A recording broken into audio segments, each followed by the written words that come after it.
Bismillahirrahmanirrahim. Assalamualaikum warahmatullahi wabarakatuh.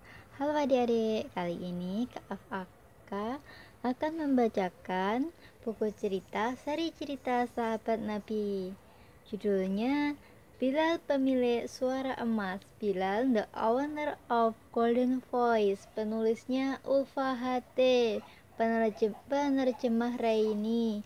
Penerbit Lingkar Media, Bilingual Full Color.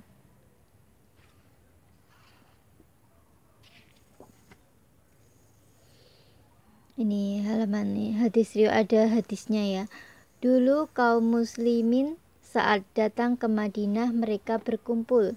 Mereka memperkirakan waktu sholat tanpa ada yang menyeru. Hingga suatu hari mereka berbincang-bincang tentang hal itu. Ada yang mengatakan gunakan saja lonceng seperti lonceng Nasrani.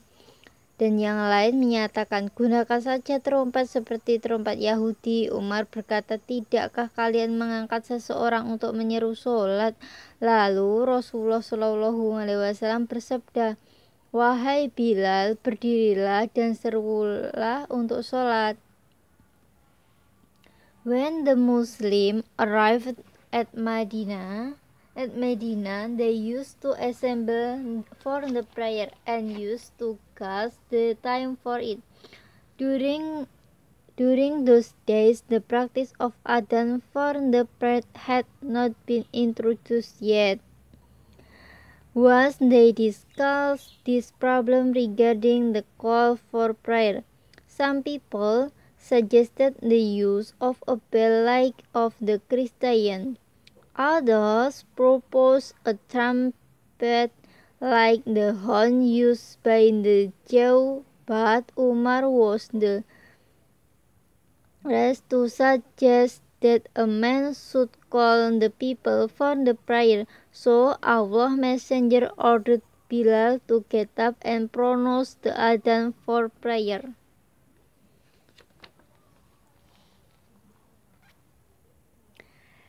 Abi, besok aku diminta ibu guru untuk mengikuti lomba adzan, kata Bilal. Alhamdulillah, Abi senang mendengarnya. Semoga Bilal mendapat hasil terbaik ya, kata Abi. Amin. Dad, my teacher asked me to join adzan competition, said Bilal. Alhamdulillah, I am glad to hear that. Hopefully you will get to be result, said Abi. Amin.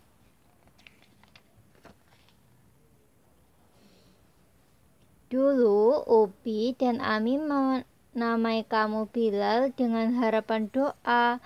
Kelak kamu akan menjadi orang yang saleh, pemberani, dan memiliki suara emas seperti Bilal, sahabat Rasulullah SAW. Kata Abi, suara emas Abi? Tolong ceritakan tentang Bilal, sahabat Rasul yang memiliki suara emas. Aku belum pernah mendengarnya, seru Bilal. Mom and Dad named you after Bilal, hoping that you would become a pious and brave person and have golden voice of Bilal. One of Rasulullah companion, God voice, Dad, please tell me story of Bilal, one of Rasulullah companion with golden voice. I have never heard it, said Bilal.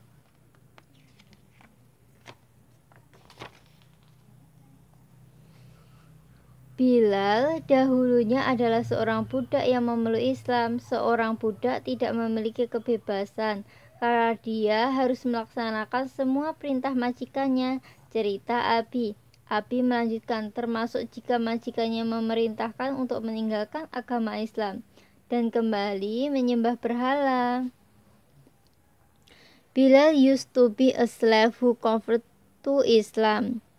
But a slave didn't have freedom, for he had to do all instruction from his master. That told the story that continued, including instruction to leave Islam and return to idol worshipping. Akan tetapi Bilal tidak mau menuruti majikannya. Bilal sangat pemberani saat meyakini Islam agama yang benar. Bilal berpegang teguh walaupun harus dihukum oleh majikannya. Bilal tidak takut. Bilal tetap berkata ahad, ahad, ahad, menyatakan bahwa hanya Allah Tuhan yang satu. Sampai suatu ketika datanglah Abu Bakar membebaskan Bilal, dan saat itu juga Bilal pemberani menjadi manusia bebas untuk pertama kali. Nabi terus bercerita. However, Bilal didn't obey his master. Bilal was very brave. He was sure that Islam was the true religion and he held on it tough. He had to be punished by his master. He was not scared. Bilal kept saying Ahad, Ahad, Ahad, stating that Allah is the only God. Until one day Abu Bakr came and fed him. The brave Bilal became a free man for the first time in his life. That continued the story. Lalu tentang suara emasnya bagaimana? Abi tanya Bilal. Setelah hijrah ke Madinah, Rasulullah SAW membangun sebuah masjid. Lalu orang-orang berdiskusi bagaimana cara memanggil para umat muslim untuk sholat. Ada yang mempunyai ide menggunakan lonceng saja, namun itu mirip dengan kebiasaan orang Nasrani. Ada juga yang memiliki ide menggunakan trompet, tapi itu mirip dengan kebiasaan orang Yahudi. Lalu Abi kembali bercerita. Akhirnya Rasulullah SAW meminta Bilal mengumandangkan adzan untuk pertama kalinya. What about his golden voice, Dad? Asked Bilal. Some people suggested the use of a bell like the Christian. Others proposed a trumpet like the horn used by the Jew. After migration to Madinah, Rasulullah built a mosque. Then the Muslims discussed on how to call people to have their prayer at the mosque. Some people suggested the use of a bell like the Christian. Others proposed a trumpet like the one used by the Jew. Then that continued. Finally, Rasulullah asked Bilal to recite word of adzan for the first time. Bilal memiliki suara yang indah, karena itu Rasulullah SAW meminta Bilal untuk mengumandangkan adzan. Setiap kali waktu sholat, Bilal akan ada di dekat pintu rumah Rasul yang bersebelahan dengan masjid. Setelah itu Rasul akan keluar dari rumah. Saat melihat Rasul keluar, Bilal segera melantunkan iqomat. Bilal had beautiful voice. That was why Rasulullah asked him to recite the adzan. Every praying time Bilal recited the adzan near the door of Rasulullah's house, which was next to the mosque. Then Bilal recited the iqomat as soon as Rasulullah came out of the house. Saat kota Mekah dikuasai oleh Islam, Rasulullah SAW meminta Bilal mengumandangkan adzan di atas Ka'bah untuk pertama kalinya. Dengan lantang Bilal mengumandangkan adzan. Saat itu beribu-ribu orang yang ada di sekitar Ka'bah melihatnya dengan takjub, dan mereka mengikuti adzan yang dikumandangkan Bilal dengan khusyuk. Betapa indahnya seruan yang dikumandangkan Bilal. One day the conquest of Mecca, Rasulullah asked Bilal to recite the adzan on top of the Kaabah for the first time. He sang out the adzan loudly. Thousands of people around the Kaabah looked at him fascinatedly, and they repeated the word of the adzan after Bilal. It was beautiful call.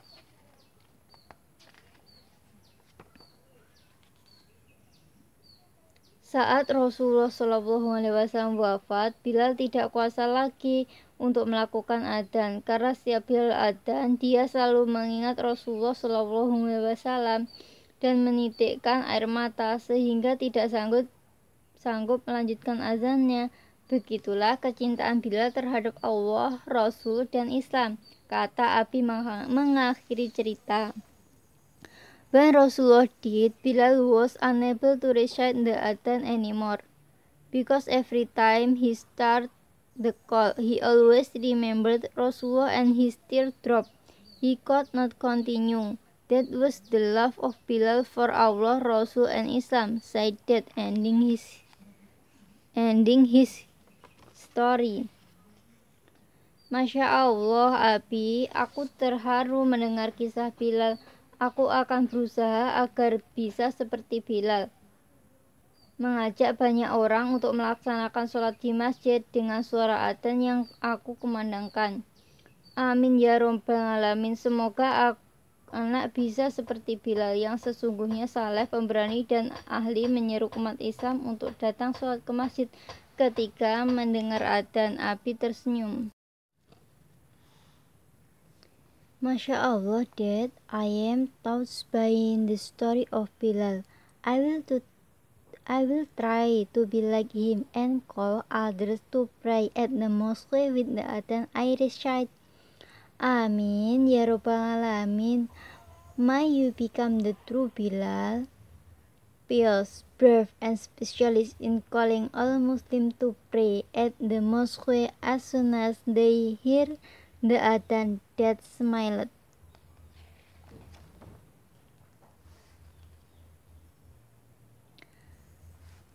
Suara adzan terdengar dari luar mobil. Alhamdulillah, Abi sudah datang waktu sholat duhur. Kita berhenti dulu di masjid untuk sholat ya Abi, kata Bilal. Oke, siap Bos Bilal. Mari kita merapat ke masjid.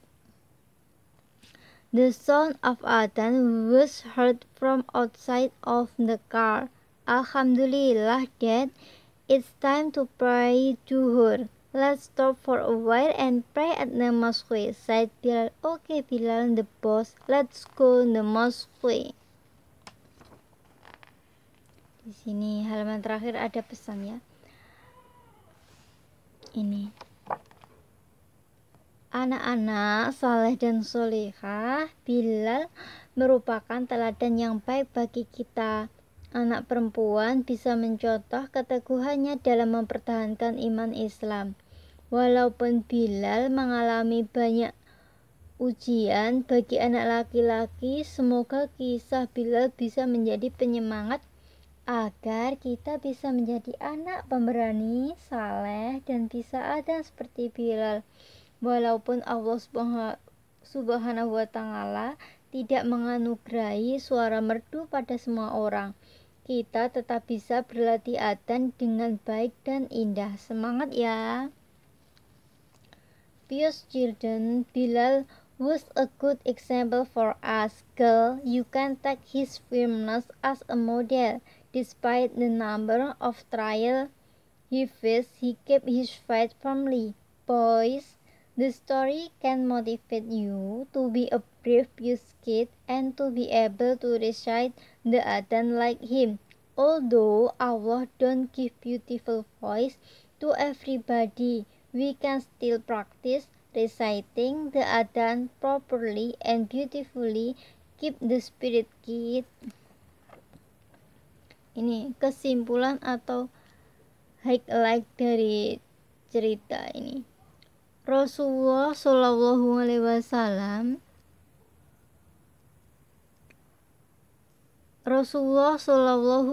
Wasallam membangun masjid di Madinah. Lalu orang-orang bingung bagaimana cara memanggil umat Islam agar mau sholat ke masjid. Mereka ada yang memiliki ide dengan menggunakan lonceng, tetapi hal itu mirip dengan kebiasaan orang Nasrani. Lalu ada pula yang memberikan ide menggunakan trompet, tapi kebiasaan itu mirip dengan orang Yahudi. Akhirnya Rasulullah SAW meminta Bilal, pemilik suara emas, untuk melakukan sesuatu, yaitu mengumandangkan azan. Rasulullah built a masjid in Madinah. Later, the people were confused on how to call everybody to pray at the mosque. Some people suggested the use of a bell like the Christian. Another proposed a trumpet like the one used by the Jew. Finally, Rasulullah asked Bilal, the owner of the golden voice, to do something different, reciting the adhan out loud. Demikianlah cerita tentang Bilal, pemilik suara emas, Bilal the owner of golden voice. Wassalamualaikum warahmatullahi wabarakatuh.